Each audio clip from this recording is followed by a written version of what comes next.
जय हिंद दोस्तों हम लोग सीटेट 2023 के लिए मैथ्स के प्रीवियस ईयर क्वेश्चनों को सॉल्व करते हैं। तो आइए आज का वीडियो शुरू करते हैं और आज के क्वेश्चन हम देखने वाले हैं कि कौन कौन से हैं और हमारे किस एग्ज़ाम में आ चुके हैं। दोस्तों ये सारे क्वेश्चन हमें सीटेट के एग्ज़ाम से लिए हैं। तो जो पहला वाला क्वेश्चन है सीटेट के 2013 वाले एग्जाम का है।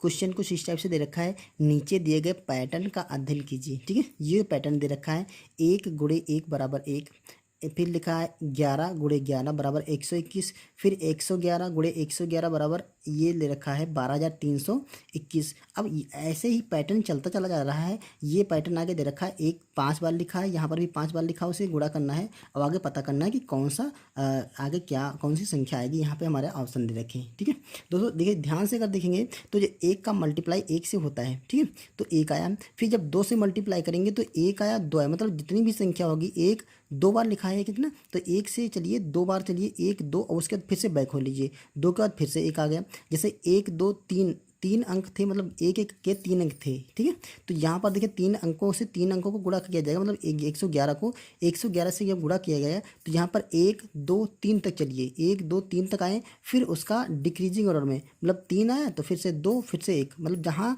जितने अंक दे रखे होंगे 3 बार अंक दे रखे तो यहाँ पर उतने तक जाइए आप, और उसके बाद आप डिक्रीजिंग ऑर्डर में चले जाइए। ठीक है, आप देखिए सेम ऐसे होगा। तो जो अगला यहाँ पैटर्न आएगा, अगर आप देख लें ध्यान से, तो यहाँ पर 1 1 1 1 गुणा 1 1 1 1 ये आया होगा ना। तो यहाँ पे क्या होगा, 1 से चलेंगे 2 फिर 3 फिर 4 4, क्योंकि 4 बार 1 1 लिखा ना, तो 4, और इसके बाद क्या हो जाएगा हमारा, फिर से 4 से बैक खोलेंगे 3 2 1, ये आंसर आएगा। तो अब हमारा जो इस क्वेश्चन का आंसर होगा, तो देखिए ये 5 बार है, तो हम क्या करेंगे, यहाँ पे हमें 1 2 3 4 5 तक जाएंगे, फिर 5 से हम बैक खोलेंगे 4 3 2 1, ये हमारा इस क्वेश्चन का आंसर हो जाएगा। उम्मीद है ये पैटर्न आपको समझ में आ गया होगा। ठीक है, तो ऑप्शन देखिए 1 से लेकर 1 2 3 4 5 फिर 4 3 2 1, हमारा ऑप्शन नंबर इसका सी सही होगा। ठीक है, बाकी भी ऑप्शन दे रखे हैं, उसमें कन्फ्यूज होने की बिल्कुल ज़रूरत नहीं, आप ध्यान से करके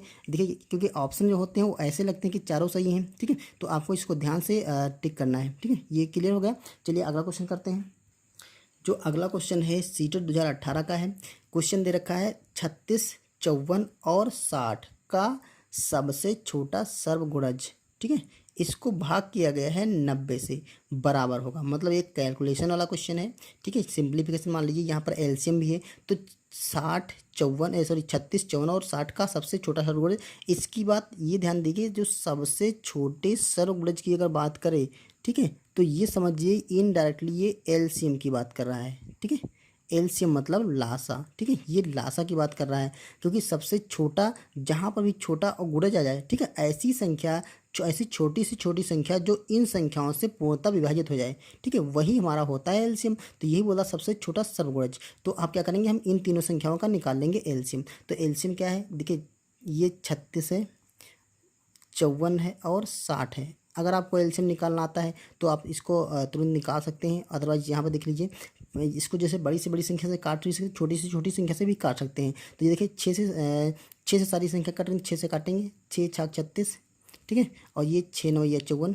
और 6 दाम 60। ठीक है, ये कट गया, आप काट लेंगे इसको। जो बची हुई संख्याएँ हैं, देखिए अब 2 से काट लेते हैं, तो 2 3 6 और 2 9 तो कटेगा नहीं, और यहाँ से कटेगा 2 5 10। ठीक है, फिर से 3 से कट कर लेते हैं, तो 3 एकम 3 3 3 9 और ये 5 बचा। तो आप क्या करेंगे, देखिए 5 और 3 से 2 बार और कट जाएगा, तो 5 3 15 15 3 45 45 दूना 90। ठीक है, और 9 6 54, यानी कि इसका जो एलसीएम आ जाएगा 540 एलसीएम आ गया। ठीक है, अब उसने कहा है इसके सर्वगुणज, मतलब ये जो भी आएगा इसका मान एलसीएम क्या आ गया इसका 540 आ गया। इसको भाग किया गया है 90 से, तो 90 से आप इसको भाग कर देंगे, तो जब 90 से भाग कर देखिए तो ये 0 आसानी से कट जाएगा, 9 से काटेंगे, 9 6 54, मतलब हमारा जो आंसर आएगा वो 6 आ जाएगा। ठीक है, तो हमारा देखिए ऑप्शन कौन सा सही होगा, ऑप्शन नंबर हमारा ए सही हुआ। ठीक है, 6। ओके, चलिए अगला क्वेश्चन देखते हैं। यहाँ दे रखा है ये दे रखा है 19,995 प्राप्त करने के लिए 9,599, 9,995 और 5,995 के योग से क्या घटाना होगा। ठीक है, कहने का मतलब है कि इन तीनों संख्याओं का योग करेंगे, उसमें से एक ऐसी कौन सी संख्या घटाएंगे जो इतना प्राप्त हो जाए। ठीक है, तो सबसे पहले इन तीनों संख्याओं को हम जोड़ लेते हैं।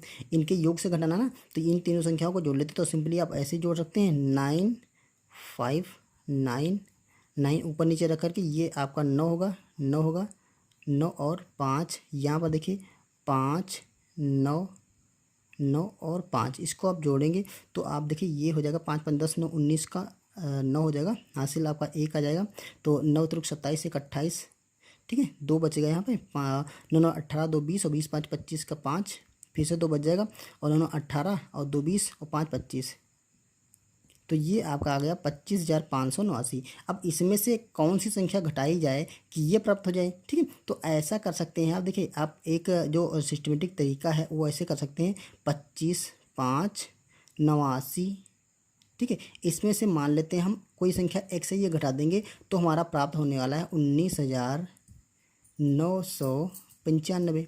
ठीक है, अब हमें x की वैल्यू निकालनी है, तो हम क्या करेंगे, इस x को इधर कर देंगे, माइनस से प्लस बना लेंगे, इसको इधर ले आएंगे तो ये वाला क्या हो जाएगा, इसमें से घट जाएगा। तो आप ऐसे इसको लिख सकते हैं 25 ये 89 हो गया, माइनस का 19 9 और 95 बराबर यहाँ पर x। अब घटा लेंगे, देखिए 9 से 5 जाएगा तो आपका 4 बच जाएगा, और यहाँ पर 8 तो यहाँ पर हासिल आएगा, 18 से 9 जाएगा तो आपका 9 बच जाएगा। ठीक है, यहाँ पर बचेगा 4, तो यहाँ से लाएंगे, यहाँ 14 होगा, 14 से 9 जाएगा तो आपका 5 बचेगा, यहाँ पे से 4 बचेगा, तो यहाँ पे फिर से यहाँ से लाएंगे, यहाँ पे 14 होगा, 9 से जाएगा तो 5 बचेगा, और यहाँ पर 1 बचा, 1 से 1 निकल जाएगा तो आपका 1 ही बचेगा, ये बराबर होगा आपका x के। ठीक है, तो यही हमारा क्वेश्चन का आंसर हो जाएगा कि अगर यहाँ से ये देखिए यहाँ समझिए, अगर इस संख्या से हम ये वाली संख्या घटा दें तो हमारा ये प्राप्त हो जाएगा। ठीक है, यही पूछ रहा था कि इसके योग से हम क्या घटाएं कि ये प्राप्त हो जाए। तो इसके योग से अगर हम 5,594 घटा देंगे तो हमारा प्राप्त हो जाएगा 19,995। ये देखिए ऑप्शन नंबर हमारा 5,594, ऑप्शन नंबर हमारा 20 ही हो रहा है। ओके, ये चीज़ क्लियर हो गई होगी। तो चलिए अगला क्वेश्चन करते हैं। यहाँ पर देखिए क्वेश्चन है, धरता वाला पानी की एक टंकी 11 मीटर लंबी, 10 मीटर चौड़ी और 9 मीटर ऊंची है। इसमें से 6 मीटर ऊंचाई तक पानी भरा है।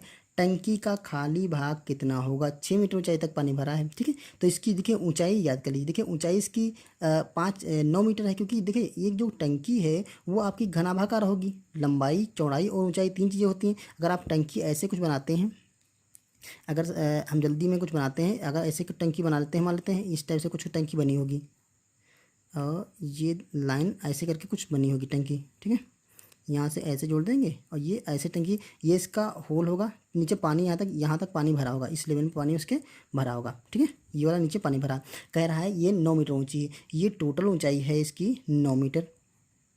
9 मीटर टंकी, इसकी 6 भाग तक पानी भरा है। मान लेते हैं यहाँ पर तो 6 भाग यहाँ तक आएगा। ठीक है, यहाँ तक पानी भरा है, यहाँ से या 6 भाग तक पानी इसका फुल है। अब कह रहा है इसका पार्ट खाली कितना है, तो टंकी का खाली भाग कितना है। देखिए आंसर सारे आपके बटे सही में दे रखा है, तो देखिए खाली ये वाला पार्ट इसका खाली है, यहाँ से यहाँ तक भाग खाली, मान लीजिए एक्स पार्ट खाली है, तो खाली भाग का मान हमें निकालना है। तो भरे भाग का मान अगर हम देखिए, अगर टंकी को पूरा 1 मान लेते हैं, ठीक है, टंकी को पूरा हम 1 मान लेते हैं, तो इसमें से जितना भाग भरा है उसको हम घटा देते हैं। तो इसका जो भरा भाग है वो 6/9, मतलब इसके टंकी अगर 9 भाग करें हम, तो 6 भाग इसमें क्या है, भरे हैं। टोटल 9 भाग है ना, तो 9 भाग में से 6 भाग उसके भरे हैं, तो खाली कितना है आप ऐसे भी निकाल सकते हैं। ये अब ना करें तब भी आप निकाल, देखिए 6 भाग भरे हैं तो खाली कितने हैं, खाली भाग आपके हैं 3, भरे हैं 6, यहाँ पे कितने भाग हैं, 3 भाग खाली होंगे। ठीक है, अब खाली भाग का टोटल टंकी से कंपेयर करेंगे तो ये हम करेंगे 3 टोटल किसमें से, 9 में से। 3 भाग खाली है 9 में से। ठीक है, देखिए 6 भाग भरे थे 9 में से, अब यहाँ पर 3 भाग खाली हैं 9 में से, तो खाली भाग का नाम 1, और यहाँ पर 3 से काटेंगे तो हमारा 1/3 आ जाएगा। जो खाली भाग का मान होगा हमारा 1/3 होगा। दोस्तों इस क्वेश्चन को करने की जरूरत नहीं है, आप ऐसे देखिए 9 भाग थे, 9 मीटर टंकी ऊंची थी, उसमें से 6 मीटर तक पानी भरा था, तो मतलब हमारा कितना भरा था, ऊपर से 3 मीटर छोटा था, तो 3 जो खाली भाग था वो 3 मीटर था और टोटल 9 मीटर था। ठीक है, तो जो भिन्न का मान होता है टोटल में से कितना हमें लेना है, टोटल में से हमें 3 भाग लेना था, तो 3 को ऊपर करेंगे, 9 को नीचे करेंगे, 3 कम 3 तिया 9, ये यानी कि 1/3 भाग उसका खाली है। और अगर देखिए भरा भाग का मान पूछे तो यहाँ देखिए 6 3 से काटेंगे, 3 दूना 6, तीन तीन मतलब 2/3 भाग उसका भरा है, 1/3 भाग खाली है। ठीक है, तो इस तरह से ऑप्शन नंबर हम ए लगा देंगे। ओके, तो दोस्तों ये थे क्वेश्चन सीटेट के प्रीवियस ईयर एग्जाम्स के। ठीक है, उम्मीद है आपकी समझ में आए होंगे। अगर दोस्तों वीडियो पसंद आया है और ये क्वेश्चन समझ में आया तो इसे लाइक करिए, चैनल पर नए हैं तो सब्सक्राइब करिए। चलिए मिलते हैं नेक्स्ट वीडियो में नेक्स्ट क्वेश्चनों के साथ, तब तक के लिए थैंक यू।